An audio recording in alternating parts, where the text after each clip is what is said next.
அச்சமும் நாயகற்கு வேண்டுமாம் ஞான நல்லறம் வீர சுதந்திரம் பேண நற்குடி பெண்களின் குணங்களாம்.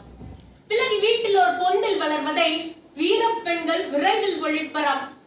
சாத்திரங்கள் பல பல கற்பராம், சௌரியங்கள் பல பல செய்வராம், மூத்த பொய்மைகள் யாவும் அழிப்பராம், மூட கட்டுகள் யாவும் தகர்ப்பராம், ஏத்தி ஆண்மக்கள் போற்றிட வாழ்வராம்.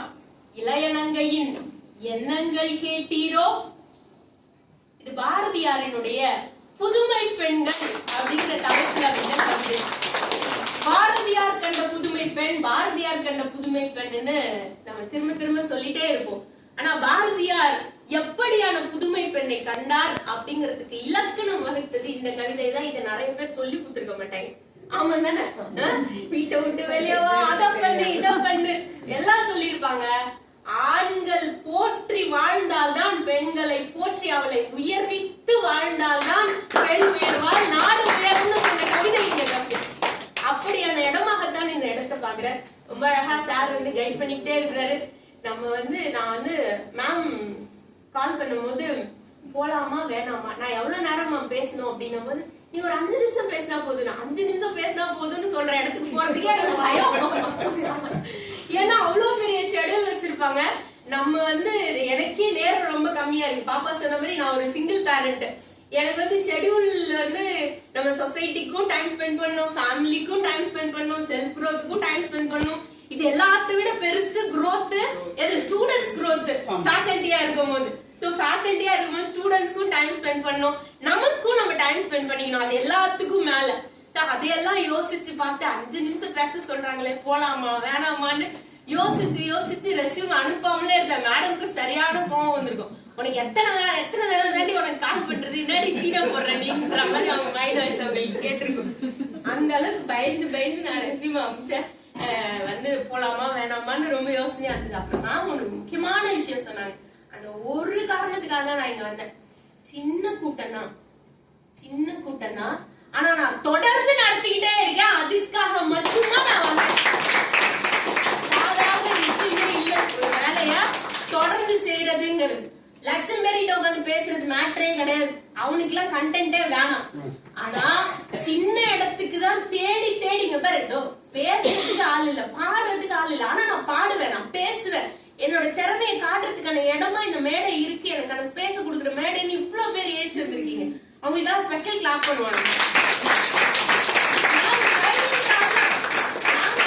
டைம் இருந்ததுன்னா நீ வாடினா எல்லாரும் ஏச்சு வந்து பேசுவாளுங்க. அந்த அளவுக்கு அவ்வளவு ஒரு அன்பை சேர்த்து வச்சிருக்காங்க, அவ்வளவு பெரிய சொத்தை சேர்த்து வச்சிருக்காங்க, அவ்வளவு பெரிய வேர்களை உருவாக்கிட்டு இருக்காங்க. அதுக்காகவே திரும்ப ஸ்பெஷல் கிளாஸ் கொடுக்கணும். இதெல்லாம் எங்களுக்குலாம் வந்து அந்த உரிமை எல்லாம் எங்களுக்கு கிடைக்காது. பிரைவேட் காலேஜ்ல ஒர்க் பண்றவங்களுக்கு எல்லாம் சாருக்கு தெரியும். 2 பிள்ளைய பார்த்து நல்லா இருக்கியா, இப்படி ஆயிடுச்சா, உன் ஃபேமிலியில இப்படி ஆயிடுச்சா, ஐயோ இது இப்படி நீ ஃபாலோ பண்ணனா கொஞ்சம் ஏதாவது மாத்தலாம், தைரியமா அப்படின்னு 2 வார்த்தை சொல்லிட்டோம்னா எங்களை எல்லாம் போட்டு தங்கிடுவாங்க. ஆனா நாங்க இதுக்கு இடையில ஸ்டூடெண்ட்ஸ்க்காக வேலை செஞ்சுதான் ஆகணும். இதுக்கு இடையிலயும் ஸ்டூடெண்ட்ஸ்க்காக வேலை செஞ்சுதான் ஆகணும். அந்த அரசியல் எல்லாம் தாண்டி வேலை செய்யறது அப்படிங்கிறது மிகப்பெரிய சவாலாக தான் இருக்கு. அந்த வகையில மேம் வந்து எனக்கு ரொம்ப பெரிய இன்ஸ்பிரேஷன். இன்னைக்கு இவ்வளவு சூப்பரான ஸ்டூடெண்ட்ஸ் வளர்த்திட்டு இருக்காங்களே அப்படிங்கறத பொறாமையா இருக்கு மேம்.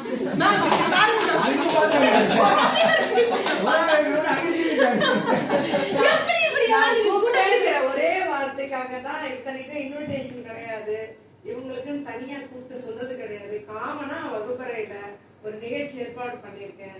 முடியறவங்க வாங்க, எல்லாருக்கும் வந்து வாய்ப்பு இருக்காது, வாய்ப்பு உருவாக்கி கொடுத்துருக்கேன், வந்து நீங்க சேருங்கன்னு சொல்லி வச்சுட்டு வந்தேன்.